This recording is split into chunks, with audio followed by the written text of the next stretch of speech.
Buenos días, señoras y señores. Ante todo, la Real Academia Española agradece su presencia en este acto que tiene para nosotros una considerable importancia. Como ustedes bien saben, este año se cumple el cuarto centenario de la publicación de la segunda parte del ingenioso caballero Don Quijote de la Mancha. Miguel de Cervantes, después de haber publicado en 1605 la primera y después de algunos avatares interesantes, poco antes de su muerte entregó a las prensas la segunda parte. Y la Academia hoy lo que presenta es la edición realmente monumental que ha hecho de este Quijote en el marco de su biblioteca clásica de la Real Academia Española. A ello me tendré que referir más adelante, al final de mi intervención, pero no cabe duda de que era el momento de dar este do de pecho con una edición en 2 volúmenes que reúne todos los elementos necesarios para comprender hasta en sus más mínimos detalles la enorme complejidad de una novela que es considerada universalmente como la más importante en la historia de la literatura. Y quiero agradecer en primer lugar, antes de darle la palabra, a don Jaume Giró el apoyo que para la colección de la Biblioteca Clásica de la Real Academia Española y en particular para esta magnífica edición de El Quijote nos presta la obra social de la Caixa. Tiene la palabra don Jaume Giró. Muchas gracias, buenos días, querido amigo Darío Villanueva, director de la Real Academia, Víctor García de la Concha, director del Instituto Cervantes, Francisco Rico, coordinador de la colección, mi también amiga y admirada Soledad Puertolas, académica, señor Santiago Muñoz Machado, secretario de la RAE, queridos amigos y amigas, en primer lugar, permitidme que excuse la presencia de don Isidro Fainé, presidente del Grupo La Caixa, que hasta ayer mismo a la noche quería estar hoy aquí presidiendo este acto junto a todos nosotros, pero que un consejo extraordinario de una compañía en la que él participa, pues se lo ha hecho imposible y me ha pedido que por favor os traslade sus excusas. Mis primeras palabras serán también para expresar mi profunda satisfacción por poder presentar esta nueva edición, posiblemente la más completa jamás publicada de Don Quijote de la Mancha, una obra cumbre de la literatura universal, como todos sabemos, una novela que es audaz, pero que también es clásica, que es moderna, pero que es erudita y popular y que en definitiva es imperecedera. El Quijote es sin duda una de las obras que más han influido y en más personas en el desarrollo de las letras de Occidente. En 1876, Fyodor Dostoyevsky escribía: «No hay nada en el mundo más profundo y poderoso que esta obra». Y añadía: «Es la última y más grande de las voces del pensamiento humano». En 1876. Décadas más tarde, Günter Grass quedaba también fascinado por la novela cervantina, de la cual decía que era la obra mayor, la obra redonda, la obra perfecta. Y tanto fue así que Günter Grass aprendió español para poder leerla en el idioma original. Y Jorge Luis Borges, que definía a Don Quijote como el libro infinito, porque todos lo estamos reescribiendo y nunca nadie termina de escribirlo. Son pues innumerables los autores que a lo largo de estos 400 años han tenido a Cervantes y a su ingenioso hidalgo como referente. Es un texto revolucionario y capital, embrión de la novela moderna, que conserva toda su vigencia 4 siglos después de su publicación. Es por este motivo que me alegra enormemente que la Fundación Bancaria La Caixa forme parte de un proyecto de este alcance. la publicación de una edición extraordinaria en el 400 aniversario de la aparición de esta segunda parte del Quijote. Es una oportunidad para que el gran público conozca esta novela universal y para que los lectores y conocedores de la obra de Miguel de Cervantes podamos volver a ella de una manera mucho más enriquecedora. El volumen que hoy presentamos se suma a los ya publicados de esta gran colección de literatura clásica española, impulsada en 2011, de la mano de don Víctor García de la Concha, en ese momento director de la Real Academia Española, y de Isidro Fainé, presidente de la Caixa. Un proyecto que con posterioridad han contribuido a engrandecer, y a ellos quiero agradecérselo, tanto el profesor José Manuel Blecua como el actual director de la RAE, Darío Villanueva. Para los tres, mi más sincero agradecimiento y felicitación. Siendo así, hoy quiero de nuevo subrayar el compromiso de la Caixa con esta estimulante tarea. Un proyecto y un compromiso que, quiero destacar, no se ha interrumpido ni en los peores momentos de la crisis económica. La publicación de un canon de 111 esmeradas ediciones de obras cumbres de nuestras letras de autores españoles e hispanoamericanos. Gonzalo de Berceo, Jorge Manrique, Francisco de Quevedo, José Zorrilla o Santa Teresa de Jesús son algunos de los autores cuyas obras ya han visto la luz con notable éxito. Hoy, especialmente, deseo poner de relieve la labor realizada por Francisco Rico, tanto en su papel como coordinador de toda la colección de biblioteca clásica, como en su condición de director, más concretamente, de esta edición del Quijote. Él ha capitaneado, ha dirigido un equipo formado por cerca de un centenar de estudiosos y escritores que han analizado y actualizado los estudios relativos a la novela. El resultado son estos dos volúmenes que hoy presentamos, que tal como los define el propio profesor Rico en el prólogo de esta edición, constituyen en sí mismos una enciclopedia del Quijote. Les confieso que siempre me ha fascinado la humanidad del personaje creado por Miguel de Cervantes, y creo que ahí reside uno de los éxitos y de las claves de esta obra, ¿no? La humanidad del protagonista. El autor nos interpela a lo largo de toda la novela, nos llama a ser héroes en nuestro cada día, en nuestra cotidianidad. Nos interpela también a luchar por causas perdidas, a perseguir las injusticias y a anhelar las libertades en el pequeño espacio propio de la responsabilidad de cada una de nuestras vidas.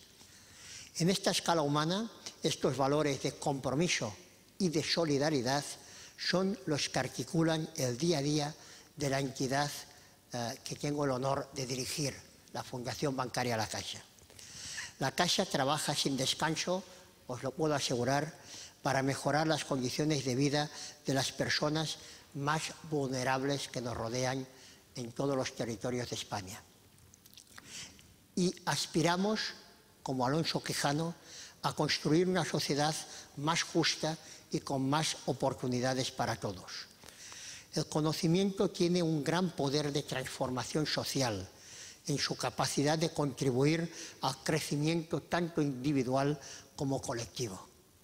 En su condición de motor y también de brújula, la cultura resulta imprescindible en una sociedad como la nuestra, que adolece de cierta desorientación.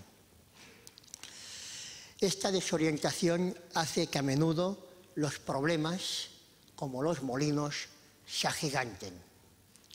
Clásicos como Don Quijote de la Mancha evocan los valores que deben definirnos como personas y cohesionarnos como sociedad. Desde la Caixa, desde la obra social, seguiremos trabajando por un mundo mejor, por quijotesca que parezca esta tarea. Muchas gracias.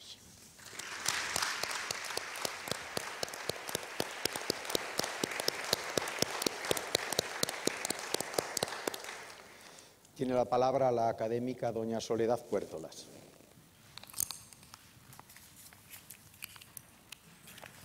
Autoridades, no sé cómo decir, resumiendo, directores y gente de bien. Antes de nada, como lectora y por tanto beneficiaria directa, quiero agradecer a los estudiosos la constante investigación que dedican a la obra de Cervantes, porque cuanto más cerca esté el texto que leemos del espíritu con el que fue escrito, nuestro disfrute y nuestra comprensión serán mayores. Ya se han comentado aquí algunas de las novedades de esta nueva edición del Quijote, que parte del Quijote patrocinado por el Instituto Cervantes y pasa a ser un volumen más de la Biblioteca Clásica de la Academia. Un volumen más, pero el volumen más imprescindible, el que fundamenta el sentido de la colección. Muchas veces los descubrimientos e iluminaciones de los eruditos vienen a coincidir con intuitivas apreciaciones personales, y eso produce en el lector una gran satisfacción. La famosa primera frase del Quijote, en un lugar de la Mancha de cuyo nombre no quiero acordarme, que en mis viejos tiempos escolares e incluso universitarios se calificaba de enigmática, apuntando en todo caso a una fobia personal del autor hacia el lugar de los hechos, a mí me parecía que sobre todo indicaba que el lugar donde vivía el ingenioso hidalgo daba un poco igual y que no merecía la pena andar con precisiones, porque las precisiones, en muchos casos, en lugar de sumar, restan. Ese era el mensaje que yo recibía y que se corroboraba en más ocasiones a lo largo de la obra para adquirir en determinado momento de la segunda parte categoría de principio. Es el mismo autor quien pide que su obra sea juzgada no por lo que ha escrito, sino por lo que ha dejado de escribir. Efectivamente, nos dicen ahora los estudiosos, ese no quiero acordarme no implica mala disposición de la memoria, sino que es un giro coloquial que solo significa olvido, y un olvido justificado, creo yo, un olvido muy cervantino. Los ejemplos son muy numerosos y de muy diverso tipo. El vocabulario empleado en el Quijote se nos acerca cada vez más. El astillero de la famosa lanza en astillero, uno de los rasgos que definen a nuestro héroe, como leemos en la primera descripción que se nos hace del caballero, es, según nos ilustra la edición académica, una especie de perchero destinado a guardar las armas caballerescas. Es de notar y de felicitarse por ello que en la 23ª edición del Diccionario de la Lengua Española figure en la tercera acepción de la palabra astillero esta definición: percha en la que se ponen las astas o picas y lanzas. Esta acepción de astillero, exactamente igual, ya está en la edición de 1770, la revisión del Diccionario de Autoridades. El Diccionario de la Academia, como saben, siempre ha tenido gala con tener entre sus palabras todas las del Quijote. La gran novedad del Quijote es que nunca deja de ser nuevo. Resiste la traducción a las lenguas más diversas. Resiste el peso de todos los estudios que se han hecho sobre él y de todas las notas eruditas. Resiste y se enriquece con todo ello. Y sobre todo se enriquece y vuelve a vivir cada vez que un nuevo lector se pierde feliz entre sus páginas. Hay muchísimas razones para fundamentar la fama del Quijote.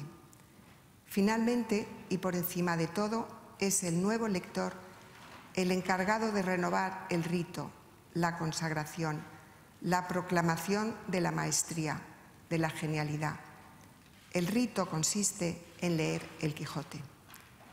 Les invito a realizar un brevísimo amago del rito que sin duda llevarán a cabo enteramente más adelante, cada uno por su cuenta. Echemos una rápida ojeada a la aventura del barco encantado, el capítulo 29 de la segunda parte, que abarca las páginas 948 a la 955 de la edición académica, por si alguien tiene la curiosidad de abrirlo ahora o de abrirlo después y lo anotan en su memoria. Así empieza. Por sus pasos contados y por contar, llegaron Don Quijote y Sancho al río Ebro, y el verle fue de gran gusto a Don Quijote. Su alegre vista renovó en su memoria 1000 amorosos pensamientos. La barca, amarrada a una orilla, sin remos ni jarcias algunas, le parece al caballero una clara invitación. Has de saber, Sancho, dice, que este barco que está aquí, derechamente y sin poder ser cosa en contrario, me está llamando y convidando a que entre en él y vaya en él a dar socorro a algún caballero o a otra necesitada y principal persona que debe de estar puesta en alguna grande cuita. Recordarán cómo acaba el asunto. Don Quijote se empeña en hacer de las aceñas, molinos de río, una fortaleza, y los molineros que llevan el rostro enharinado son, a sus ojos, los encargados de la defensa del castillo. Sin dudarlo, puesto en pie en el barco con grandes voces, comenzó a amenazar a los molineros diciéndoles: «Canalla malvada y peor aconsejada, dejad en su libertad a la persona que en esa vuestra fortaleza o prisión tenéis oprimida». Como es lógico, la canalla malvada echa mano de sus varas para detener el barco, pero, nos dice el narrador, no de manera que dejasen de trastornar el barco y dar con Don Quijote y Sancho al través en el agua. Y si no fuera por los molineros, que se arrojaron al agua y los sacaron como en peso a entrambos, ahí habría sido Troya para los dos. Es decir, que los molineros salvan al caballero y al escudero, hecho lo cual reclaman con la lógica que les caracteriza el pago de los destrozos. Pero Don Quijote no ceja en su empeño y pide dejen libres a las personas ahí retenidas. Los molineros, lógicamente, de nuevo, se indignan. En tal situación, Don Quijote realiza una operación de alta, insuperable magia. En esta aventura, se dice para sí, deben de haberse encontrado dos valientes encantadores, y el uno estorba lo que el otro intenta. Dios lo remedie, que todo este mundo es máquinas y trazas, contrarias unas de otras. Yo no puedo más. Por supuesto que puede más. Al recurrir a los encantadores contrarios, Don Quijote proclama su superioridad. Es el dueño de su propio juego. Aquí está, sin duda, la constante novedad del Quijote. Es Cervantes quien reparte la baraja, el único que conoce y domina las reglas del juego. Analicémoslo, porque siempre encontraremos novedades. Hagamos más rico el libro con investigaciones lingüísticas y literarias. Leámoslo. Llevemos a cabo el rito de descubrirlo una y otra vez, de sentirnos asombrados y conmovidos porque ha sido escrito para nuestro deleite y conocimiento, para nuestro provecho, desde el asombro y la inteligencia, desde los límites y las dudas de nuestra condición humana y desde el orgullo de quien decide tener la última palabra sobre sí mismo. Gracias.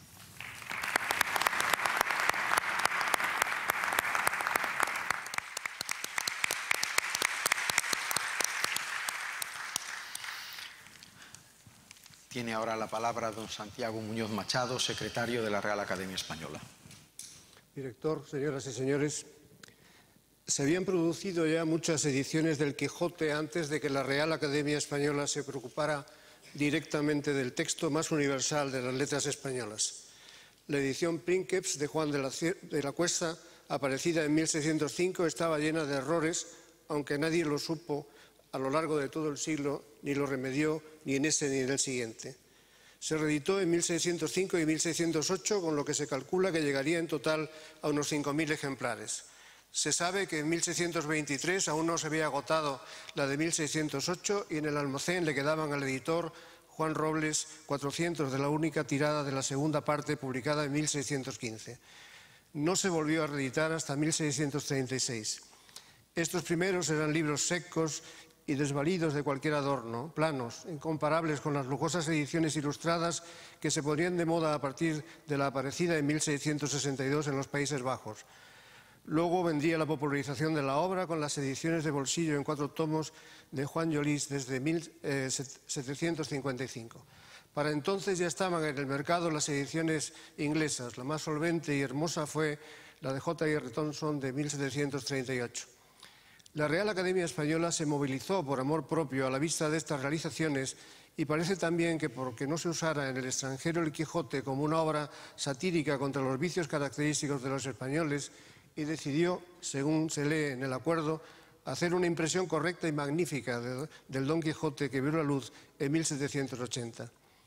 De la licencia de Su Majestad para su edición dio cuenta don Manuel de Lardizábal y Uribe en el texto que iba al frente de la nueva edición. Lardizábal fue un ilustre antecesor mío en esta casa a doble título, porque fue secretario y además porque formó parte de la cofradía de los juristas que han pasado por esta corporación. Él nada menos que promotor de las transformaciones del derecho punitivo del Estado, contra cuyos males arremetió con algunos libros influyentes. Don Vicente de los Ríos fue el autor del prólogo de la Academia, en el que se compara la nuestra con la costosa y magnífica edición citada de Londres de 1738 en 4 tomos, en cuarto real, y la que, con arreglo a esta, se publicó en La Haya en 1744. Admite que hasta entonces eran las que se habían hecho con más cuidado y exactitud, pero sin embargo critica que se había conservado en ellas el título adulterado de la obra, como en las antecedentes, y además de los errores de ortografía de que abundan, tiene también otros muy sustanciales por haberse corregido en ella algunos lugares, creyendo con equivocación que estaban viciados, y haberse dejado sin corrección otros que la necesitaban por estar conocidamente errado el texto. Y a partir de esta declaración se dedica a poner diversos ejemplos que conducían a probar tales críticas. La segunda gran contribución de la Academia a la edición del Quijote debemos atribuirla más que a la corporación en sí, a un académico verdaderamente ejemplar y enamorado de la obra de Cervantes, don Juan Eugenio Hartzenbusch. Fue la edición terminada el 8 de febrero de 1863 por el editor don Manuel Rivadeneira, que instaló todo un cuerpo de imprenta en la cueva de Medrano de Argamasilla de Alba, donde dice una de las leyendas sobre la creación cervantina que su autor empezó a escribir el Quijote. A Hartzenbusch, que también ganó fama por su condición de dramaturgo, le debemos en la Academia 2 contribuciones esenciales. La primera, de la que ahora hablaré, es su trabajo en la edición del Quijote de 1863, y la segunda, la mesa en la que el Pleno de la Academia trabaja cada jueves, esa mesa ovalada que se ha convertido en un símbolo de la Real Academia Española. Muestra de la versatilidad de Hartzenbusch, que describió como nadie don Emilio Castelar.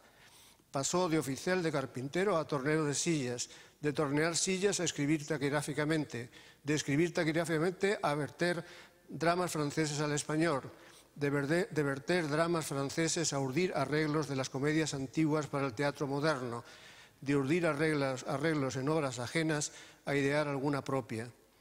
Había ingresado en la Academia en la década de 1840. No hubo nadie antes que él que se hubiera percatado mejor de los problemas del Quijote, especialmente de la Princeps y otras ediciones de Robles que estaban plagadas de erratas y dislocaciones de los cajistas, de incongruencias y en algunos extremos de falta de lógica narrativa. Algunas se quisieron corregir en 1605, pero más bien se desarreglaron más, como ocurrió al colocar fuera de sitio el robo del asno de Sancho. Hartzenbusch comprendió que quien había pasado a limpio el autógrafo no había entendido el borrador y que los cajistas y oficiales de Juan de la Cuesta habían añadido aún más errores. Nuestro académico incorporó a la obra sus constataciones y conjeturas, acertando unas veces sí y otras no.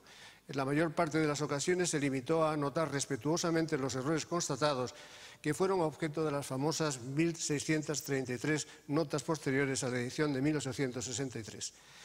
La Real Academia Española a punto estuvo de hacer una nueva edición aplicando los métodos y críticas textuales que ya había perfeccionado Hartzenbusch, pero no hubo manera de que los académicos se pusieran rápidamente de acuerdo. Ha habido muchas realizaciones de académicos ilustres alrededor de la gran obra cervantina desde Hartzenbusch hasta hoy. ¿Cómo no citar la formidable contribución de don Martín de Riquer, que ha estado presente entre nosotros hasta hace apenas 2 años? Pero el tercer momento estelar en las relaciones entre la Academia y el Quijote lo constituye la edición que ahora presentamos. Hay en ella una idea del estilo del Quijote y su circunstancia que se acomoda a la comprensión de la obra por Hartzenbusch. Dijo don Juan Eugenio que acaso el Quijote no debe considerarse como una obra escrita, sino como un discurso improvisado de un festivo orador, que en el tono familiar de la conversación sabe hacerse entender bien de todos, aunque su dicción no sea siempre la más correcta. Esta clave global para entender la obra la repite el director de la edición que hoy presentamos, don Francisco Rico, en su introducción. El Quijote, dice, no está tanto escrito cuanto dicho, redactado sin someterse a las construcciones de la escritura, ni las de entonces, con las mañas barrocas requeridas por los estilos en boga, ni naturalmente las nuestras. Cervantes, por ejemplo, no utiliza sino rarísimamente los signos de puntuación, ni dividía el texto en párrafos. Dejaba correr la pluma como si fuera la voz, sin reparar en las pautas que a todos nosotros nos impiden poner sobre el papel lo que no se puede puntuar, y no tendía a fragmentar el pensamiento en párrafos con relativa entidad propia. El discurso le brotaba libérrimamente, como en la charla diaria. Esta nueva edición es heredera de la que propició el Instituto Cervantes con el Centro para la Edición de los Clásicos Españoles en 1998 y tiene de nuevo sobre cualquier otra precedente que consiste, no de modo figurado, a lo Pierre Bernard, en la reinvención del Quijote. La invención principal no consiste en una depuración seguramente definitiva del texto, aproximándolo a lo que estuvo en la cabeza y en la intención de Cervantes, sino sobre todo en presentar un Quijote enciclopédico. Lo confiesa el propio director al término de su presentación escrita. El texto ha sido fijado con las más rigurosas técnicas de la moderna crítica textual y se acompaña de un copioso despliegue de estudios y materiales complementarios que de por sí constituyen una enciclopedia del Quijote. Lo comprobarán los atentos lectores por sí mismos, pero permítanme que les ofrezca unas muestras de lo ajustado de este aserto. El primer volumen tiene 1.644 páginas. El texto cervantino va precedido de todas las parafernalias formales, de la tasa al privilegio real, la dedicatoria y el prólogo, y todo ello, más el texto, ocupa 1.345 páginas, todas ellas anotadas para hacerlo fácilmente accesible a un lector actual. Las 600 páginas restantes están dedicadas a estudios sobre Cervantes, la España de su tiempo, las características de la obra, las inspiraciones y lecturas más inmediatas del autor, la técnica de composición de la novela y la historia del texto. Todo ello a cargo de cervantistas notabilísimos como Jean Canavaggio, Anthony Close, Edward Reilly, Fernando Lázaro, etc. El segundo volumen tiene 1.668 páginas, casi exactamente las mismas que el primero, pero en él está la enciclopedia. Su director lo ha denominado volumen complementario y lo integran, por una parte, explicaciones sobre la edición, un resumen cronológico de la vida de Cervantes y un complejo de notas complementarias que contienen una información realmente apabullante de historia de la literatura, la historia política y social del tiempo de Cervantes. Sigue el aparato crítico y luego lo que en la obra se denominan apéndices y que son, en algunos casos, luminosos ensayos sobre la lengua del Quijote, los refranes del Quijote, motivos y tópicos caballerescos y, en otros, figuras y planos que informan sobre monedas, pesos y medidas, lugares y tiempos del Quijote y un asombroso conjunto de ilustraciones que sitúan la ruta de Don Quijote, compilan grabados antiguos o especulaciones modernas sobre la topografía de los lugares visitados, plantas de iglesias, utensilios de la vida diaria tan mínimos como una olla, un caldero, un candil o un capacho, la estructura de los patios tan importantes en la narración cervantina, las vestimentas de Don Quijote y Sancho en cada uno de los pasajes y las de los duques, y cómo podía imaginarse la del caballero del verde gabán, cómo se disponían las piezas de armadura en el astillero, qué aspecto tenía y cómo funcionaba una galera y tantas otras cosas y curiosidades. La enciclopedia que contiene esta nueva edición del Quijote incluye una muestra real de la biblioteca imaginaria de Don Quijote y se cierra con un compendio de grabados hermosísimos que representan historias del ingenioso hidalgo. El final del volumen lo ocupa desde la página 1238 una imponente bibliografía que recoge todo lo escrito y estudiado acerca de Cervantes y su novela. He hablado de 3 ediciones del Quijote, cada una de las cuales aportó valor a la obra. La de 1780 puso en juego toda la habilidad de Ibarra, el mejor impresor de su tiempo, y el arte de grabar y el arte de otros artistas en una edición imperecedera, como merecía la mejor novela de todos los tiempos. La segunda, debido al genio de Harsenbus, se fabricó en la cueva de Argamasilla, pero aportó la orientación crítica y revisora. Y la tercera, la que hoy celebramos, no retrocede un paso en la presentación y lleva a cabo una depuración del texto y añade a las herencias realizadas una información impresionante. Ya dispuesto, en fin, de todo el tiempo que se me había dado, y solo me queda mostrar mi alegría por participar en este acto, celebrar el acontecimiento y poder recomendar vivamente este nuevo Don Quijote de la Mancha reinventado y enciclopédico. Nuestro Quijote de la Mancha, nuestro Don Quijote de la Academia, que presentamos con la seguridad de que será un hito expresivo del continuo desvelo de esta docta casa por la obra, cuando está a punto de cumplirse el 400 aniversario de la muerte de su inmortal autor. Muchas gracias.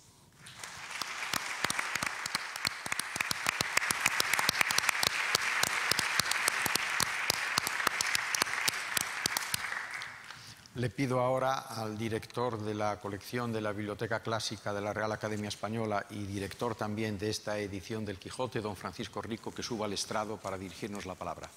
Sí, me he quedado en las butacas porque una presentación como esta trae un montón de WhatsApps y tweets en relación con las incidencias de última hora.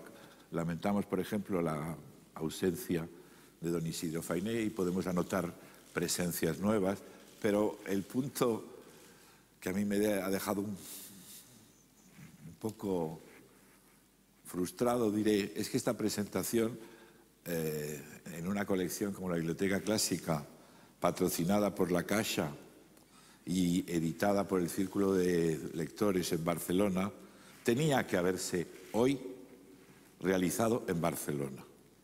Y les digo por qué. Les digo que después de encontrar Don Quijote a Roque Guinart, parten hacia la ciudad condal y llegaron a su playa la víspera de San Juan, es decir, hoy 23 de junio, que hubiera sido mejor que empezar esta nueva salida del Quijote en Barcelona. No tiene importancia, y en relación con la obra han dicho todo lo que tenían que decir mis compañeros. Yo digo siempre que cualquier edición es buena, todo el Quijote es bueno, cualquier Quijote es bueno para apreciar, al menos en parte, la grandeza de la obra y una buena medida de sus contenidos. Y la peor de todas las ediciones es la primera, la culpable de infinidad de ratas, morcillas introducidas en el texto, e incluso, insisto, la primera edición, con toda su lamentable tipografía y contenidos, vale la pena para leer el Quijote. Pero también digo que, como un poco en broma, pero bastante en serio, que si la peor es la primera, la mejor es la última, es decir, la de la Academia Española en su Biblioteca Clásica. Muchas gracias.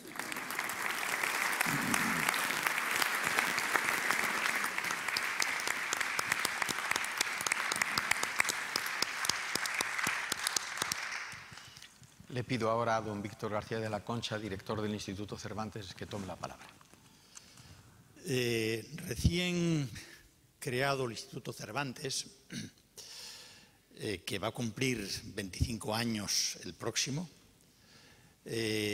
don Fernando Lázaro Carreter, director entonces de la Real Academia Española, quiso que el primer director del Instituto Cervantes, Nicolás Sánchez Albornoz, viniera a la Academia para ser saludado como tal, como director del Instituto Cervantes, y para explicar la relación entre las dos instituciones. Se cumplió entonces una verdadera excepción, porque en la sala de plenos es tradición de esta casa que no entran, aparte de los académicos, ni intervienen en ella, más que el rey o quien el rey autorice. De hecho, cuando vino el entonces príncipe de España, vino con la venia de su padre.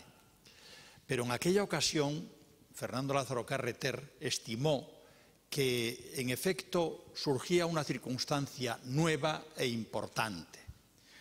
Y la cifró con la gracia que don Fernando tenía, diciendo que la academia eran los padres conciliares y que los que trabajan en el Cervantes eran los misioneros.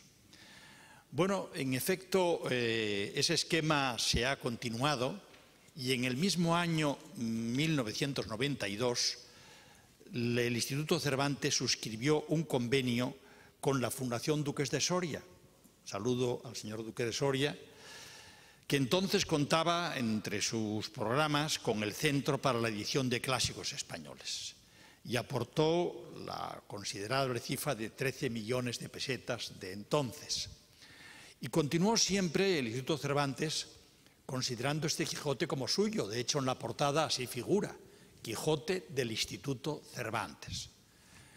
Eso no quiere decir que el Instituto Cervantes no esté realmente contento de que hoy el Quijote se inserte en la excelente biblioteca clásica que se puso en marcha en el año 2011 con el patrocinio de la Caixa, que queremos agradecer. Tengo que decir que en aquel momento, que a mí me correspondía dirigir la academia, la negociación fue absolutamente fluida y fácil y realmente hizo posible el que, de nuevo, la edición que en 1998 había constituido un capítulo aparte en la historia de la tradición de las ediciones del Quijote, tuviera una encarnación tan elegante y tan rica, tan verdaderamente edición de referencia como es este Quijote, que por supuesto no tiene que envidiar nada a las ediciones de la Pléiade ni a otras semejantes en otras lenguas. En la dedicatoria al duque de Béjar de la segunda parte del Quijote, decía Cervantes que había tenido un gran éxito de difusión y que la mejor prueba era que el emperador de la China había escrito diciendo que quería crear una cátedra de enseñanza de la lengua castellana y que le invitaba a ser catedrático de ella. Lo que ocurre es que no le decía cuánto le iba a pagar y que él estaba más bien necesitado de ello y que por lo demás China quedaba un poco lejos.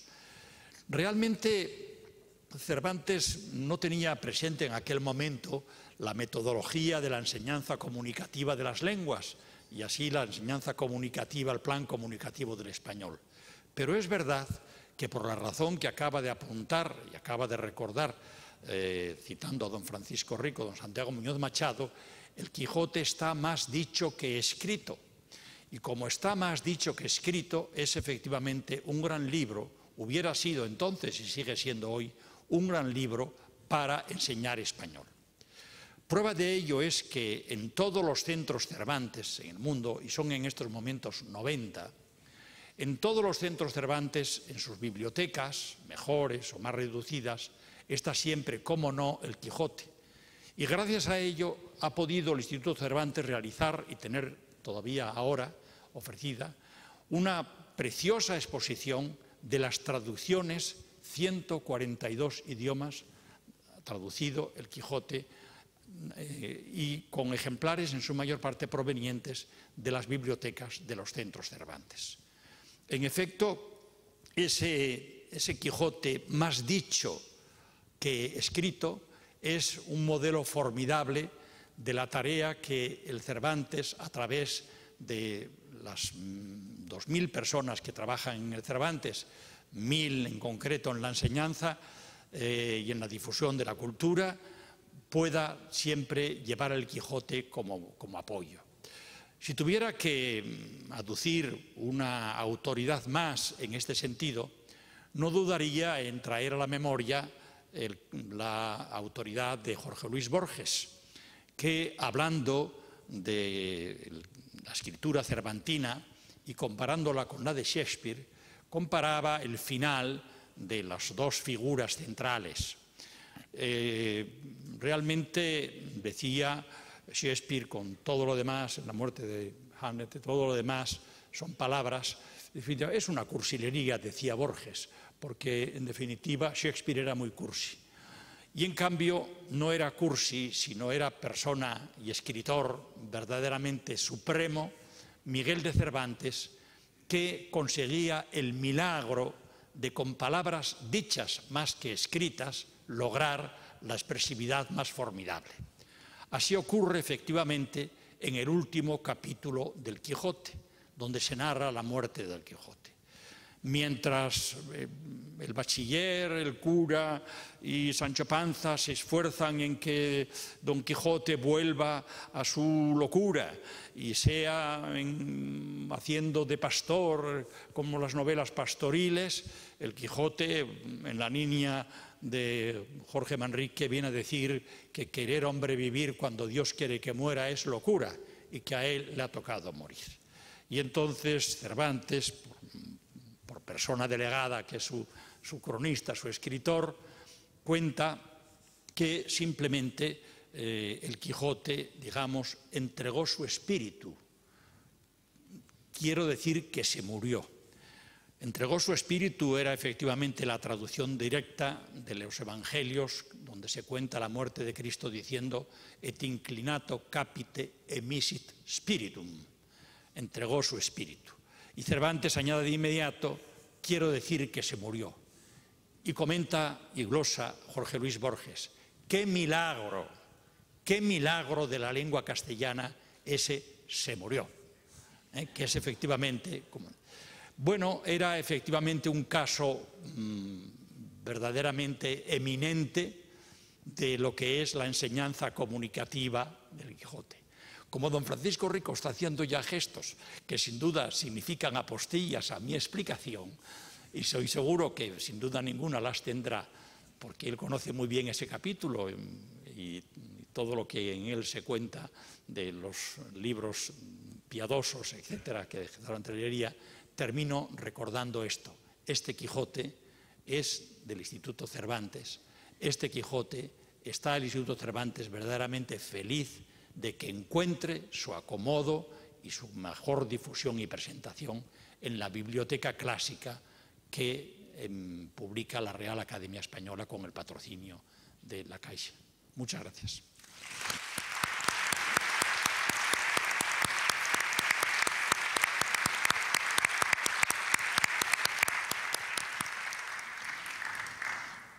Comprenderán ustedes que después de todas estas magníficas intervenciones al director de la Academia le queda muy poco que decir. Permítanme, sin embargo, que transmita dos percepciones intensas que tengo como tal director. Hoy es un día para la Academia de gran satisfacción y un día de profundas gratitudes.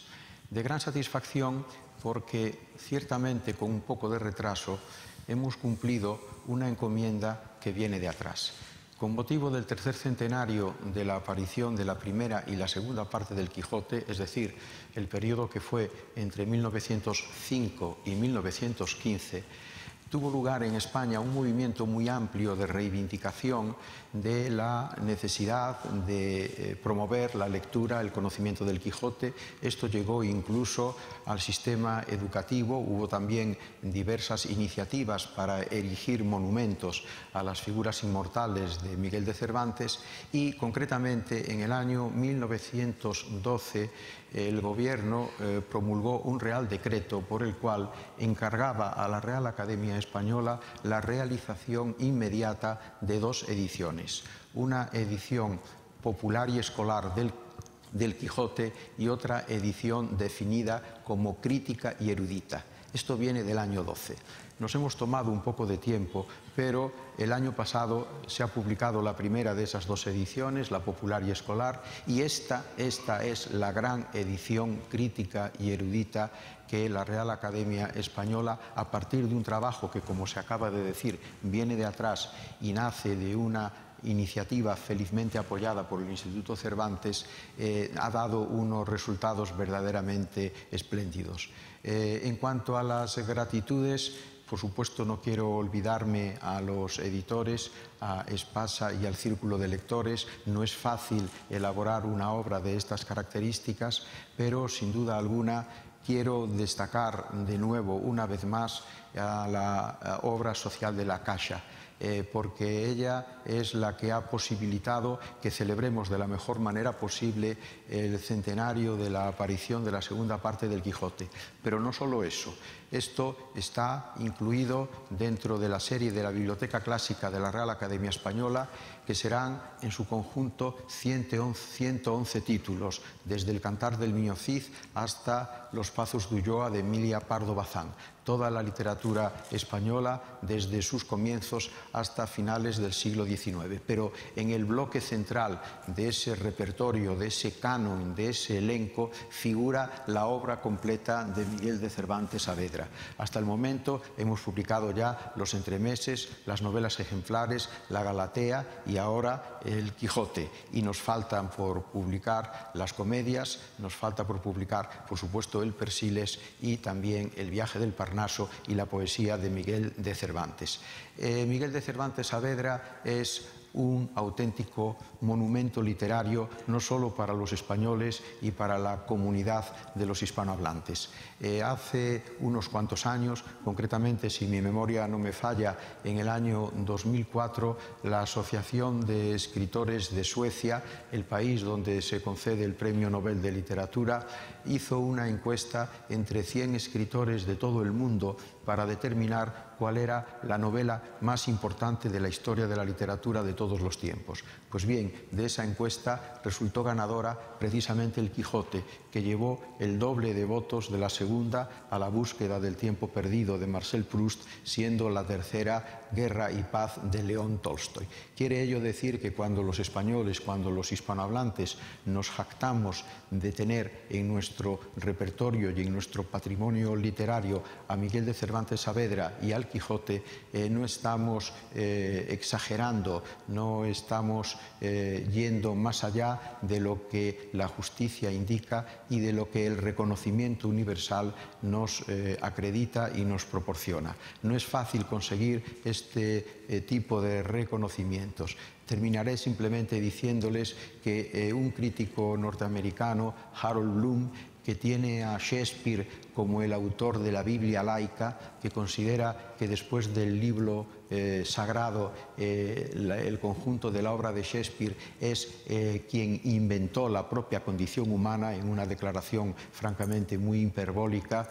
En uno de sus últimos libros sobre la literatura sapiencial, en un capítulo central, trata conjuntamente a Shakespeare y a Cervantes, y en algún momento reconoce que Cervantes es superior a Shakespeare por una razón fundamental que se ha comentado aquí, referida a ese carácter oral del Quijote. Dice Bloom, el Quijote supera a los personajes de Shakespeare, porque los personajes de Shakespeare son grandes solitarios, son grandes solipsistas, que se definen fundamentalmente a través de sus espléndidos monólogos, mientras que en el Quijote los personajes se hacen fundamentalmente hablando, se hacen a través del diálogo. El Quijote es un gran libro de diálogo, es por lo tanto un libro a medio camino entre la imprenta y la pura oralidad, es un libro ideal para aprender el español y en todo caso es el monumento más preclaro de la lengua española.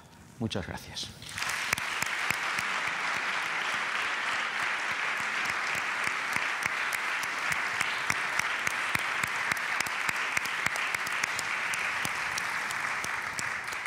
Levantamos la sesión. Muchas gracias por su asistencia, señoras y señores.